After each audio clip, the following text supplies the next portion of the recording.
नमस्कार दोस्तों, कैसे हैं आप सब। स्वागत है आप सभी का आपके अपने YouTube चैनल पर। दोस्तों, चाहे रामायण हो या महाभारत, ये दोनों ऐसे ग्रंथ हैं जिनके बारे में जितना ज्यादा जानकारी इकट्ठी की जाए उतनी कम है, क्योंकि ये इतने बड़े ग्रंथ है कि इसमें हर एक पात्र से जुड़ी एक कथा है। ऐसे में आज की इस वीडियो में हम लोग जानने का प्रयास करेंगे कि राम और लक्ष्मण और सीता जब तीनों वनवास गए थे तब उर्मिला ने 14 बरस तक क्या किया था। चलिए जानते हैं। जिन्होंने रामायण देखी है या जिन्हें रामायण के बारे में पता है उन्हें उर्मिला के बारे में पता होगा, लेकिन फिर भी अगर नहीं पता तो चलिए जान लेते हैं। आसान शब्दों में समझे तो उर्मिला लक्ष्मण जी की पत्नी थी। पौराणिक कथाओं के अनुसार मिथिला के राजा जनक और रानी सुनैना की पुत्री उर्मिला नाग लक्ष्मी का अवतार थी। उनके 2 संतानें भी थी, अंगद और चंद्रकेतु। रामचंद्र, सीता और लक्ष्मण के वनवास जाते समय उर्मिला भी अपने पति के साथ जाना चाहती थी, लेकिन लक्ष्मण ने मना कर दिया। कहा कि वृद्ध माता पिता की देखभाल करना ही उनका कर्तव्य है। इस कारण से 14 साल उर्मिला को पति से अलग अकेले काटने पड़े। लेकिन उर्मिला ने इन 14 वर्षों तक किया क्या? अगर आप जानते हैं तो कमेंट्स में अपने विचार जरूर पेश कीजिएगा। अगर नहीं जानते तो इस वीडियो में बने रहिएगा हमारे साथ अंत तक। और अगर आपको ये जानकारी अच्छी लगे तो वीडियो को लाइक और शेयर करना ना भूलें। साथ ही चैनल को अभी तक अगर आपने सब्सक्राइब नहीं किया तो जल्दी से सब्सक्राइब करके बेल आइकन को प्रेस कर दें, ताकि आने वाली वीडियोस की अपडेट आपको मिलती रहे। दोस्तों, पौराणिक कथा के अनुसार रामायण में बताया गया है कि राम, लक्ष्मण, भरत और शत्रुघ्न के जन्म के वक्त राम, भरत और शत्रुघ्न अन्य बच्चों की भांति कुछ देर रोने के बाद चुप हो गए थे, लेकिन लक्ष्मण रोते ही रहे। फिर उसके बाद जब उन्हें राम के बगल में लिटाया गया तब जाकर उनका रोना बंद हुआ। तब से वो हर वक्त राम की परछाई ही बनकर रहे। लक्ष्मण जी के लिए राम ही माता पिता, गुरु, भाई सब कुछ थे और उनकी आज्ञा का पालन करना ही उनका मुख्य धर्म था। वे उनके सदा साथ, सदा छाया की तरह रहते थे। भगवान श्री राम के प्रति किसी के भी अपमान सूचक शब्द को ये कभी बर्दाश्त नहीं करते थे। वास्तव में दोस्तों, देखा जाए तो लक्ष्मण का वनवास राम के वनवास से भी अधिक महान है। जब राजा दशरथ ने भगवान राम को 14 वर्ष के वनवास का आदेश दिया तो लक्ष्मण ने भी अपने अगर्ज के साथ वन में जाने का निर्णय लिया। लक्ष्मण की पत्नी उर्मिला भी उनके साथ जाने के लिए कहने लगी तो उन्होंने अपनी पत्नी को समझाते हुए कहा कि वो वन में राम और सीता की सेवा करना चाहते हैं। अगर उर्मिला भी उनके साथ जाएंगी तो उनके काम में विघ्न पड़ेगा।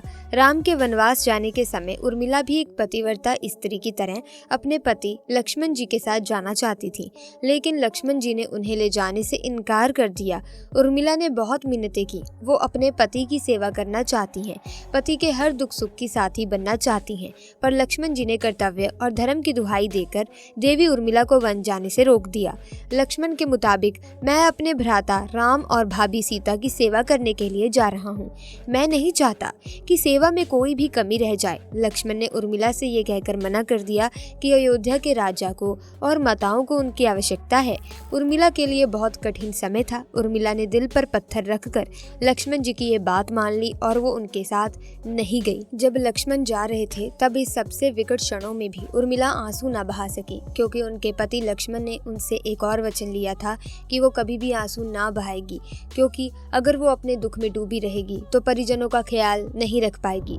ऐसे में जबकि वो नववधू थी और उसके जीवन की तो अभी शुरुआत ही हुई थी। लक्ष्मण जी के वनवास जाने के बाद उर्मिला के पिता अयोध्या आए और उर्मिला को मायके चलने का अनुरोध करने लगे, ताकि माँ और सखियों के सिंध उर्मिला का पति वियोग का दुख कुछ कम हो सके। परंतु उर्मिला ने अपने मायके मिथिला जाने से इनकार करते हुए कहा कि पति की आज्ञा अनुसार पति के परिजनों के साथ रहना है और दुख में उनका साथ छोड़ना उसके लिए अधर्म है। ये उर्मिला का अखंड पतिव्रता धर्म था। वन में जब राम और सीता अपनी कुटिया में विश्राम कर रहे थे तो लक्ष्मण प्रहरी के रूप में कुटिया के बाहर पहरा दे रहे थे। तभी रात में उनके समक्ष निद्रा देवी प्रकट हुई। तब लक्ष्मण ने निद्रा देवी से वरदान मांगा कि उन्हें 14 वर्षों के लिए निद्रा से मुक्त कर दे। निद्रा देवी ने लक्ष्मण को वरदान दे दिया, लेकिन साथ में ये भी शर्त रखी कि उनके हिस्से की निद्रा को किसी न किसी को लेना पड़ेगा। जब लक्ष्मण ने निद्रा देवी से निवेदन किया कि उनके हिस्से की निद्रा उनकी पत्नी उर्मिला को दे दी जाए, कहा जाता है कि निद्रा देवी के इस वरदान के कारण ही उर्मिला 14 वर्षों तक सोती रही थी और लक्ष्मण जी जागते रहे थे। कहते हैं वनवास से अयोध्या लौटने के बाद जब भगवान राम का राज्याभिषेक हो रहा रहा था तो उस समारोह में उर्मिला भी थी, लेकिन वो नींद की अवस्था में ही थी। ये देखकर लक्ष्मण उनके ऊपर जोर जोर से हंसने लगे। ये देखकर वहाँ मौजूद सभी लोग दंग थे। तब लक्ष्मण ने बताया कि उर्मिला अभी नींद में है, जब मैं उबासी लूंगा तब ही उर्मिला की नींद टूटेगी। ये सुनकर सब लोग हंसने लगे और उर्मिला आहत होकर वहाँ से चली गई। रामायण के एक रोचक किस्से में ये भी बताया गया है कि जब लक्ष्मण जी वन से आए और पत्नी के कक्ष में गए तो उन्हें देखकर पत्नी भयभीत हो गई और पहचानने से इनकार कर दिया। इसकी वजह ये थी कि 14 साल तक उर्मिला सोती रही थी और इतने दिनों लक्ष्मण जी को उन्होंने देखा भी नहीं था। रावण के वध के बाद श्री राम, सीता और लक्ष्मण वापस अयोध्या लौट आए और वहाँ प्रभु श्री राम के राज तिलक की तैयारी होने लगी।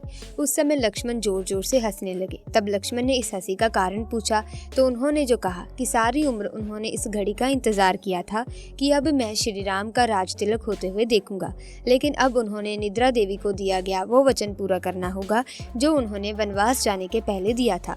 दरअसल निद्रा देवी से उन्होंने कहा था कि वो 14 वर्ष उन्हें परेशान नहीं करेंगी और उनकी पत्नी उर्मिला उनके स्थान पर सोएगी। निद्रा देवी ने उनकी ये बात एक शर्त पर मानी थी कि जैसे ही वो अयोध्या लौटेंगे उर्मिला की नींद टूट जाएगी और उन्हें सोना होगा। लक्ष्मण इस बात पर हंस रहे थे कि अब उन्हें सोना होगा और वो राम का राज तिलक नहीं देख पाएंगे।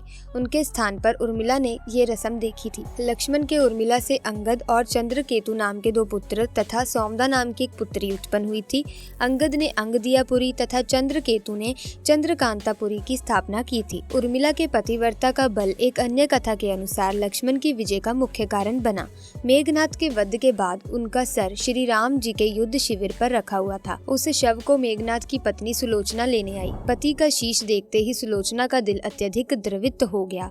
वो रोने लगी। रोते रोते उसके पास खड़े लक्ष्मण की ओर देखा और कहा, सुमित्रा नंदन, तुम भूल कर भी गर्व मत करना कि मेघनाथ का वध मैंने किया। मेघनाथ की धराशायी करने की शक्ति विश्व में किसी के पास नहीं थी। ये पतिव्रत नारियों का भाग्य था। अब आप सोच में पड़ गए होंगे कि निद्रा देवी के प्रभाव में आकर उर्मिला अगर 14 साल तक सोती रही तो सास और अन्य परिजनों की सेवा करने का लक्ष्मण को किया वादा उन्होंने कैसे पूरा किया। तो उत्तर ये है कि सीता माता ने अपना एक वरदान उर्मिला को दिया था। उस वरदान के अनुसार उर्मिला एक साथ 3 कार्य कर सकती थी, तो इस तरह उन्होंने अपना वादा पूरा किया। लक्ष्मण जी ने माँ बाप की सेवा करने के लिए उर्मिला को अयोध्या ही छोड़ना उचित समझा। उन्हें शायद पता था कि वे लोग जब वनवास जाएंगे तो उनके माता पिता को इसका गहरा सदमा लगेगा। इसीलिए लक्ष्मण जी विकट क्षणों में माँ बाप को सहारा और सहानुभूति देने के लिए उर्मिला को छोड़कर वनवास चले गए। कुछ पौराणिक मान्यताओं के मुताबिक माना ये भी जाता है कि उर्मिला के उन नाजुक कंधों पर लक्ष्मण जी बहुत बड़ा दायित्व डालकर चले गए। किसी भी स्त्री के लिए विवाह उसके संपूर्ण होने की निशानी होती है। वैवाहिक जीवन के वो अनमोल पल, वो जीवन सरिता जो कोई भी नववधु अपने पति के साथ गुजारती है या गुजारना पसंद करती है, शायद वो पल उर्मिला के नसीब में नहीं थे। इस दुनिया की कोई भी नववधु अपने पति से कुछ समय के लिए दूर नहीं रह सकती। देवी उर्मिला अपने पति से 1 नहीं 2 नहीं बल्कि पूरे 14 साल अलग रही। भला किसी की नवविवाहित स्त्री के लिए इससे बड़ा त्याग और समर्पण क्या हो सकता है। इसलिए इतने सारे त्याग, बलिदान और कष्ट सहने के बावजूद भी वचनों में बंधी देवी उर्मिला रामायण के नेपथ्य में रही। उर्मिला ने जो सहा शायद ही आज की कोई स्त्री ऐसा कर पाए।